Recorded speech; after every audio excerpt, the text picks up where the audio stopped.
Jonas, capítulo 3. Eu quero pedir oração também, irmãos, pelo nosso irmão em Cristo, pelo Ricardi. Ricardi é o esposo da Rebeca, nossa irmã, que é professora aqui no Practical English Course. Ela é professora aí, foi professora dos meus filhos, de muitos meninos aqui da igreja. Uma serva de Deus encantadora. Eles têm 4 filhos. A Jéssica, os meninos conviveram conosco aqui um tempo. Cadê o Celso? Não sei se o Celso está ali. O Celso acompanhou eles de perto, na adolescência, no tempo que esteve aqui conosco. Ricardinho está com câncer, Celso e irmãos. E Robinho estava me falando hoje, está internado numa fase muito difícil da enfermidade. E eu gostaria de pedir aos irmãos que se lembrassem de orar por ele. Quantos conhecem a Rebeca aqui? Deixa eu ver. Vários irmãos conhecem, né? Então vamos orar por eles nesse momento difícil da vida deles. Os irmãos encontraram Jonas, capítulo 3. Veio a palavra do Senhor segunda vez a Jonas, dizendo: Dispõe-te, vai à grande cidade de Nínive e proclama contra ela a mensagem que eu te digo. Levantou-se, pois, Jonas e foi a Nínive, segundo a palavra do Senhor. Ora, Nínive era a cidade muito importante diante de Deus e de 3 dias para percorrê-la. Começou Jonas a percorrer a cidade, caminho de 1 dia, e pregava e dizia: ainda 40 dias e Nínive será subvertida. Os ninivitas creram em Deus e proclamaram jejum, e vestiram-se de panos de saco, desde o maior até o menor. Chegou essa notícia ao rei de Nínive. Ele levantou-se do seu trono, tirou de si as vestes reais, cobriu-se de pano de saco e assentou-se sobre cinza. E fez-se proclamar e divulgar em Nínive, por mandado do rei e seus grandes, nem homens, nem animais, nem bois, nem ovelhas, provem coisa alguma, nem os levem ao pasto, nem bebam água, mas sejam cobertos de pano de saco, tanto os homens como os animais, e clamarão fortemente a Deus, e se converterão cada um do seu mau caminho e da violência que há nas suas mãos. Quem sabe se voltará a Deus, e se arrependerá, e se apartará do furor da sua ira, de sorte que não pereçamos. Viu Deus o que fizeram, como se converteram do seu mau caminho, e Deus se arrependeu do mal que tinha dito lhes faria, e não o fez. Amém? Deus é muito bom. Curva sua cabeça, vamos orar. Senhor, dá-nos a Tua palavra, Senhor. Livra-nos da carne, dos pensamentos humanos e dá-nos tão somente a Tua palavra, pura, genuína, que honra, que glorifica e que cumpre o propósito do Senhor. Livra-nos de toda perturbação, todo cansaço, toda fadiga, toda inquietação, e fale conosco, fale ao nosso coração. Tenha misericórdia de nós, Pai. É o que nós te pedimos e clamamos em nome do Senhor Jesus. Amém? Nós devemos ler a Bíblia, ou pelo menos deveríamos lê-la, na seguinte expectativa. O que essa porção me revela do caráter de Deus, da pessoa de Deus? O que esse texto me ensina sobre Deus? Mas também deveríamos lê-la na expectativa de que, através desse texto, eu pudesse me conhecer. Se eu quiser conhecer a Deus, é a palavra de Deus, a Bíblia Sagrada, que me revela quem é Deus. Mas se eu quiser me conhecer também, um psicólogo pode me ajudar, claro, mas não existe espelho melhor do que a palavra de Deus. Não existe ninguém melhor do que a Bíblia Sagrada para me dizer quem eu sou. Não existe nada melhor do que a Bíblia Sagrada, a Palavra de Deus, para me contar o que Deus pensa de mim, o que Deus pensa a meu respeito. Muitas vezes nós lemos a Bíblia sem entendimento, sem essa chave hermenêutica, sem essa expectativa. A Bíblia é a palavra de Deus, ela revela Deus, o caráter de Deus, a vontade de Deus, quem Deus é, mas ela também revela quem eu sou. É dito que alguém que se aproxima da Bíblia, lendo-a com diligência, com entendimento e com compreensão, uma coisa vai lhe acontecer, de duas, uma lhe acontece. Ou ele se afasta da Bíblia e se aproxima do pecado, ou ele se afasta do pecado e se aproxima da Bíblia. Esse livro tem, da parte de Deus, esse poder. Se nós nos agarrarmos à Bíblia, lendo-a, comendo-a, digerindo com entendimento, com graça, com iluminação do Espírito Santo, nós vamos nos afastar do pecado. Ou ela me afasta do pecado, ou o pecado me afasta dela. Quem está mergulhado e aprisionado no pecado não lê a Bíblia, não vive a Bíblia, não vive o que ela ensina. Mas quem se agarra com ela e com ela abraça de todo o coração, ele vai se apartar do pecado. Ela tem o poder de apartá-lo do pecado. Gostava de ouvir as histórias do nosso irmão Deoclides, já com seus 90 anos de idade, não lembrando o que aconteceu ontem, mas lembrando o que aconteceu há 70 anos atrás. E eu, graças a Deus, tenho muita paciência e gosto de ouvir os velhos, porque eu sei que dali vai sair preciosidade. E ele dizendo que com seus 27 anos de idade, andando pela praça Bom Jesus, já tendo tomado umas boas doses de cachaça, como dizia ele, meio grogue, e lá estavam os irmãos na praça Bom Jesus fazendo um culto ao ar livre. Missionário americano, naquela altura, pregando a palavra. E quando ele chegou ali para ouvir a palavra que estava sendo pregada, aquele pregador, aquele missionário americano, virou-se para ele e disse: moço, você quer vitória na sua vida? Ele disse: eu quero. Então agarre-se com esse livro.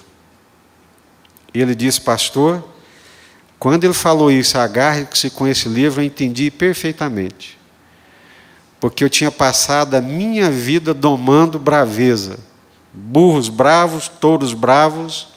E para domar um bicho bravo, jogar um touro no chão, você tinha que se agarrar a ele, mas agarrar com toda a força mesmo. Então, quando ele falou, agarre-se com esse livro, eu entendi perfeitamente. Era para agarrá-lo como se eu estivesse me agarrando a um touro e não largar de forma alguma. Essa é a palavra de Deus. E o que a palavra de Deus está nos ensinando nesse texto? Primeira coisa, meus irmãos, que Deus é o Senhor absoluto, Criador dos céus e da terra. Amém? Na oração que o Senhor Jesus nos ensinou, quando os discípulos lhe pediram para que os ensinasse a orar, a oração que Jesus ensinou foi qual? Pai nosso, que estás nos céus, santificado seja o teu nome. Que mais? Onde? Seja feita a tua vontade na terra, assim como ela é feita nos céus. Quem conhece Deus plenamente sabe que Deus possui vontade. Deus não é apenas uma ideia. Deus não é uma energia. Deus é uma pessoa, Deus é um ser pessoal, que possui vontade e que expressa essa vontade, que nos fala da sua vontade. Outro dia, ouvindo uma irmã que foi a um médico psiquiatra, eu sei que aquele médico ele é incrédulo, é um ateu, mas percebendo que aquela irmã era uma crente que cria em Deus, embora ele não cresce, mas percebendo que ela cria, e para o bem dela, ele diz, vai com Deus, que Deus te abençoe. Mas ele não crê em Deus. Mas ele acha que a ideia de um Deus vai fazer bem para ela. Ele acha que ela pensar num Deus, numa ideia, embora não exista na cabeça dele, ele não discute, não se opõe, porque ele acha que vai fazer bem para ela. E tem muita gente que pensa em Deus nessa perspectiva. Num Deus que é uma ideia, quando muito uma energia, que está a quilômetros de distância. Mas a Bíblia Sagrada, a Palavra de Deus nos ensina que esse Deus, Criador dos céus e da terra, é um ser pessoal, que tem vontade, que tem sentimentos, que se alegra, que se entristece, que se ira, porque ele é uma pessoa. Agora, fique pensando, você aí, na doidice, na loucura que é alguém conhecer Deus como Jonas conhecia, e o conhecia nessa perspectiva de um Deus pessoal, de um Deus que fala, e mesmo sabendo que Deus é o Criador dos céus e da terra, mesmo sabendo que Deus é onipotente, tem todo o poder e toda a autoridade, e é digno e deve ser obedecido, Jonas, deliberadamente, se dispõe a resistir à vontade de Deus. Ele não é ignorante quanto à vontade de Deus. Ele não está ignorante quanto ao que Deus deseja que ele faça. Ele não é ignorante quanto o propósito de Deus para a sua vida. Ele não é ignorante, ele não reage contrário à vontade de Deus por ignorância, mas ele reage com conhecimento e deliberadamente. E eu te pergunto, onde é que vai parar alguém que mesmo conhecendo Deus, conhecendo a vontade de Deus, não sendo ignorante quanto à vontade de Deus, resolve deliberadamente, coisa que nos céus, no mundo espiritual, a vontade de Deus não tem resistência. Agora aqui na terra, um ser humano, criatura, resolve, não vou te obedecer. Eu vou fazer o que eu acho que é melhor para a minha vida. O senhor falou, mas é problema do senhor. O senhor quer que eu faça isso, mas eu não vou fazer. Irmãos, Deus não é um ídolo. Deus não é manipulável. Não existe nada que possamos fazer para curvar a vontade de Deus. Juízo, entendimento, compreensão. Saiamos do engano, da estultice de achar que nós podemos dobrar Deus ou convencer Deus. Não podemos, Ele é Deus. E Deus expressa a sua vontade para Jonas. E nós acabamos de ler aqui que veio a palavra do Senhor segunda vez para Jonas. Por que veio a segunda vez? Porque Jonas é contumaz. Jonas é duro de coração. Jonas é resistente. Porque veio-lhe a palavra do Senhor na primeira vez e ele resiste à vontade de Deus. Mas a vontade de Deus, ela é boa, perfeita e agradável. Você crê nisso? Você crê que a vontade de Deus para a sua vida é melhor do que a sua própria? Crê. Você confia que Deus ele tem poder, autoridade, graça, bondade para conduzir a sua vida e que Ele faz isso de um modo gracioso, bondoso e misericordioso? Crê nisso? Amém. Mas veio a palavra do Senhor para Jonas primeira vez, e ele se dispõe não para obedecer, mas se dispõe para desobedecer. Mas Deus é tão bondoso, Deus é tão misericordioso, que Deus não desiste desse sujeito chamado Jonas. Deus não desiste desse indivíduo. Mesmo sendo o Senhor, podendo realizar a sua vontade e seus planos, da forma como bem lhe aprovesse, com outra pessoa que ele poderia levantar sem nenhuma dificuldade, mas Deus, Ele ama Jonas, Deus está interessado no Jonas, e Deus sabe que a sua vontade é o melhor para a vida de Jonas.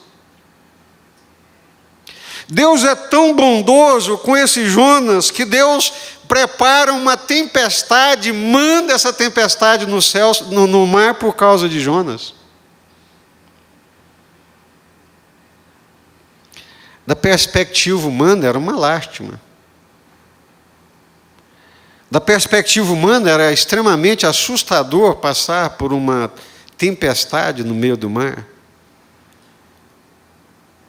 Poucas coisas me encantam tanto quanto o mar, mas poucas coisas me assustam tanto. Contemplar aquela imensidão de água, que você não enxerga o limite, e o movimento daquelas ondas, aquela quantidade absurda de água, por si só já nos assusta. Imagina aquilo empolado. Imagina uma tempestade no meio do mar. Eu sou medroso, eu oro para não passar por um negócio desse, porque é assustador. Um dia nós estávamos em Salvador, e um colega muito amigo nos convidou para conhecer a ilha, o Morro de São Paulo.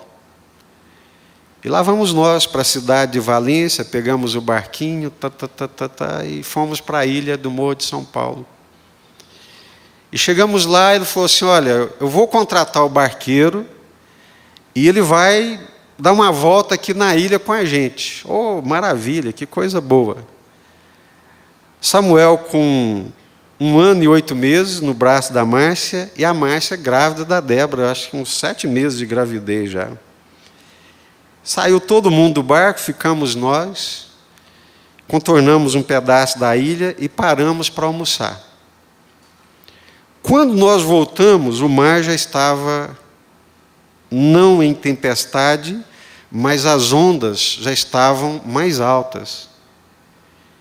E nós percebemos isso porque foi difícil pôr esse colega meu dentro do barco. Ele era gordinho, e para ele entrar dentro do barco já foi uma dificuldade muito grande, que as ondas jogavam o barco. E nós entramos dentro daquele barco, inocente.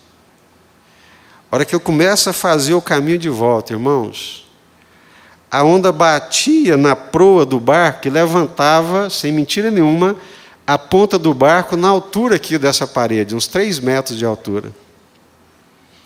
A Márcia se agarrou com o Samuel, se agarrou ali, a mulher dele gritava de pavor, e sabe o que eu fiz? Me agarrei no mastro do barco e morria de rir. Vou contar um segredo para vocês: quando eu fico nervoso, eu tenho crise de riso. Eu ria de chorar, ria, mas borrando de medo. Não queira saber o que é uma tempestade do mar. E olha que não era uma tempestade. Irmãos, Deus tem o controle de todas as coisas de tal forma, de tal maneira. O texto é muito claro, que diz assim com toda clareza que o Senhor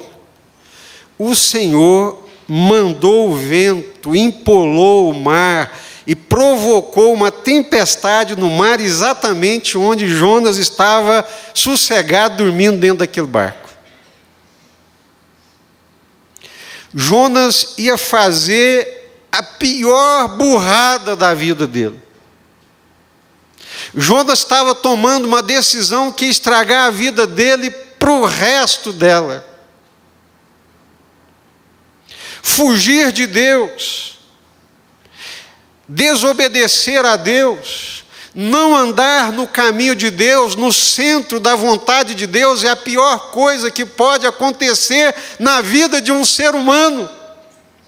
E o Jonas estava certo e seguro que era a melhor coisa que ele podia fazer, era fugir de Deus, da presença de Deus, da vontade de Deus. Compra a passagem, vai embora, fugindo de Deus, da vontade de Deus. Mas Deus ama tanto esse sujeito rebelde, cabeçudo, quanto mais, que quer trazê-lo de volta e mete uma tempestade no seio dos mares. Glória a Deus. Você pode dizer glória a Deus? Às vezes você não sabe por que você está passando por uma tempestade. Porque o pescoço é duro. O nariz é empinado. O coração é duro. Mas a Bíblia diz que Deus disciplina aqueles a quem Ele ama. Você é capaz de imaginar esse amor de Deus? Um indivíduo no meio de milhões ou bilhões de outros, e Deus se importa com ele. Deus se importa com ele ao ponto de provocar uma tempestade no mar. Deus provoca uma tempestade no mar e, ao invés dele se arrepender, gritar logo de cara: Senhor, me perdoa, eu sou um rebelde, de coração duro, quanto mais impenitente, acho que sei das coisas, que posso fazer o que eu bem entender, dar o rumo, a direção para a minha própria vida, me perdoe, Senhor. Não ora não. Insiste naquela loucura. Até os homens que não eram crentes estavam ali orando, rezando, clamando as suas divindades, e chegam para Jonas. É o jumento falando com o profeta: meu amigo, por que você não ora? Por que você não clama ao seu Deus? Não está vendo a tempestade? Nós estamos perecendo. A mula fala com Jonas e vocês acham que ele se arrepende e busca a Deus? Não ora não.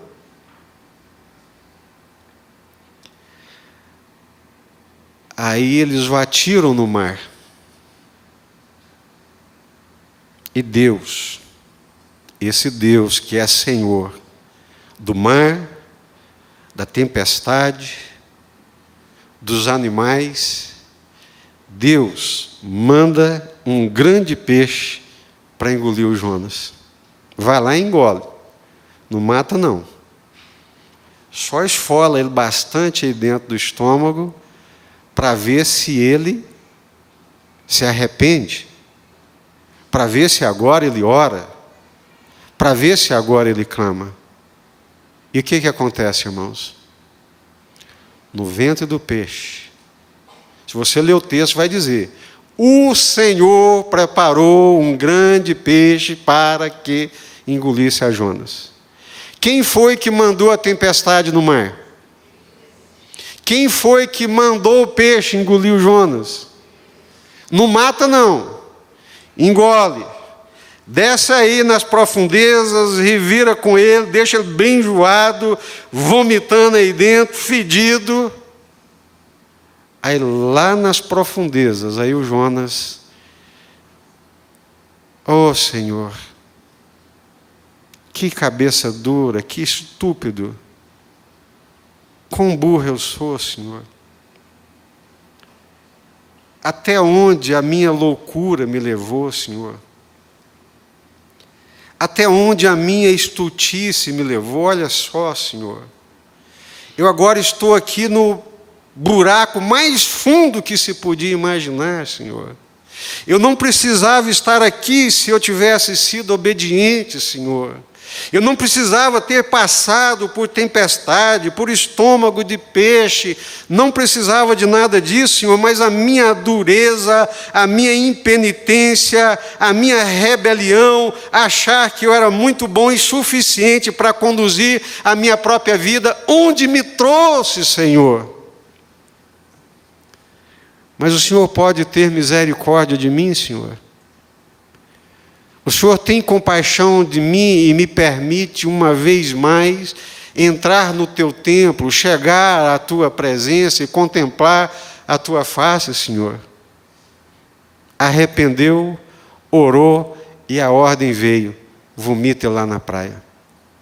E o peixe vomitou Jonas lá na praia. Aí nós chegamos no texto que nós lemos. Por isso veio a palavra do Senhor a segunda vez a Jonas. Deus repreende e disciplina quem ama. Deus nos conduz sempre em direção à sua vontade. Deus o chama pela segunda vez. Deus é o Deus das segundas oportunidades. Glória a Deus por isso. Eu não consigo imaginar a concepção que algumas pessoas fazem de Deus. Como um Deus maldoso, malvado, cruel, que você pisou na bola e ele te corta o pescoço, que você escorregou, ele te mete o pé no traseiro, dane-se, não quero mais saber de você. Não. Esse Deus grandioso, esse Deus criador dos céus e da terra, que habita nas maiores alturas, ele habita com contrito e quebrantado de coração. Deus resiste aos soberbos, mas dá graça para os humildes. Ah, é, Jonas? Quer medir força comigo? Você acha que você é capaz de medir forças comigo? Vamos lá. Você é soberbo, rebelde, quanto mais, Deus resiste ao soberbo, mas dispensa graça sobre os humildes. Deus, que é grandioso, infinitamente maior do que qualquer coisa que consigamos imaginar, habita nas maiores alturas, em luz inacessível, habita com contrito e quebrantado de coração. Quando nós quebrantamos e nos humilhamos diante de Deus, Deus muda a nossa sorte. E foi isso que Deus fez com Jonas. Por isso que vem a palavra de Deus segunda vez aqui para o nosso Jonas. E Jonas resolve obedecer a Deus.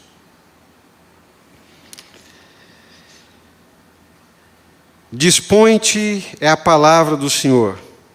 Vai à grande cidade de Nínive e proclama contra ela a mensagem que eu te digo. Levantou-se, pois, Jonas e foi a Nínive segundo a palavra do Senhor. Nínive era cidade muito importante diante de Deus e de 3 dias para percorrê-la. Quantos dias eram necessários para percorrer Nínive? 3 dias. Olha o tamanho dessa cidade. Percorrer essa cidade, de norte a sul, de leste a oeste, era preciso 3 dias. Quantos dias que Jonas gasta para fazer isso? Era Nínive, versículo 3, cidade muito importante diante de Deus, de 3 dias para percorrê-la. Versículo 4. Começou Jonas a percorrer a cidade em quanto tempo? Versículo 4. Caminho de um dia. Era preciso 3 dias. E ele fez em quanto tempo? Quanto tempo, irmãos? 1 dia. Ele fez um trabalho bem feito? Não. Ele fez um trabalho de conscientização, com peso no coração. Ele tinha no coração o peso que Deus tinha? Não. Então, não sei, retoricamente falando, qual que é o pior estado de Jonas? Se é na desobediência ou se na obediência. Ele resolve obedecer, mas não faz direito. Não faz do jeito que deveria fazer. Ele resolve obedecer, mas não obedece de coração. Ele não obedece do jeito que o Senhor gostaria que ele obedecesse. Você deve estar pensando, ô Jonas, mas que sujeito terrível esse Jonas. Se isso aqui fosse um espelho e você olhasse, você não veria a cara do Jonas, você veria a sua própria cara estampada nesse espelho. Ou será que nós não entendemos ainda que a palavra de Deus está falando de mim, de você, e não apenas do Jonas? Que na maioria das vezes fomos endurecidos, e quando resolvemos obedecer, às vezes por medo e por pressão da vontade de Deus e da ação de Deus, obedecemos, mas não obedecemos de coração. Não obedecemos com alegria no coração. Jonas é instrumento da proclamação da palavra de Deus. Mas o coração de Jonas não pulsava na mesma direção do coração de Deus. Jonas aqui me lembra muito o irmão do filho pródigo. Criticou o irmão que foi embora, mas ficou na casa do pai, na obediência, mas muito amargo. O senhor nunca me deu novilho, o senhor nunca fez festa para mim, o senhor nunca fez nada por mim. E o pai, não estou te entendendo, meu filho. É isso que você tem dentro do coração? Você está aqui na minha casa, tudo que é meu é seu, e até hoje você não percebeu isso?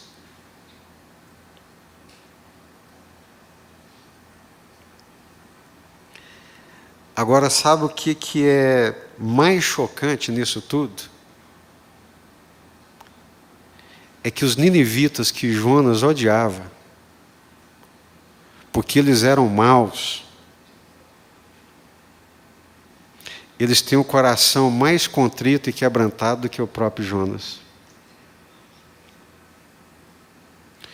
Jonas é Deus que fala diretamente com ele. E ele resiste conhecendo a vontade de Deus. E agora ele é um canal. Deus está falando aos ninivitas, mas não está falando diretamente, não. Está falando através de um instrumento defeituoso que faz um serviço à meia boca. Que era para andar compassadamente proclamando: pessoal de Nínive, assim diz o Senhor, se vocês não se arrependerem, em 40 dias Deus vai destruir essa cidade. Mas ele sai correndo, feito um tiro: arrependam-se, que senão Deus vai... O que é? O que você está falando? O povo mal ouve e se arrepende. Os ninivitas que Jonas julgava não dignos da graça, da misericórdia, da compaixão de Deus, se arrependem para obedecer a Deus e converter dos seus maus caminhos muito mais rapidamente do que Jonas. Meu Deus do céu! Que é isso que o Senhor está revelando para a gente na Tua palavra, Senhor? Eles creem, eles se humilham, mas se humilham de tal forma diante de Deus que o rei rasga suas vestes reais e coloca pano de saco.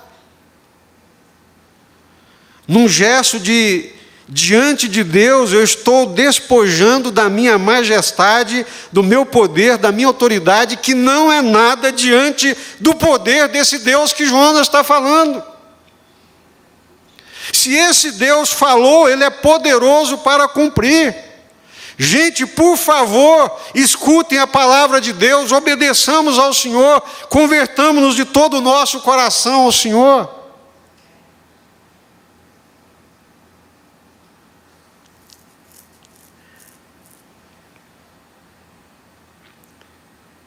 Enxergam suas iniquidades perante o Senhor e a sua miserabilidade diante do Senhor, a sua pecaminosidade, a sua violência diante do Senhor, coisa que o Jonas não consegue enxergar e não consegue fazer porque ele achava que ele era bom demais. Por isso que volta e meia Deus tem que pegar alguém lá da rua, pegar alguém lá da sarjeta, porque aquele lá que está perdido, lascado, de cabeça para baixo, quando ele ouve a voz de Deus, ele obedece. E muita gente que está aqui dentro, ouvindo a palavra de Deus todo dia, domingo após domingo, não se converte, não se rende, não se humilha, não obedece, pleiteia com o Senhor, questiona o Senhor, conhece a palavra de Deus, mas não obedece a palavra de Deus. Nós vamos ter muita surpresa nos céus, irmãos. Mas muita surpresa mesmo.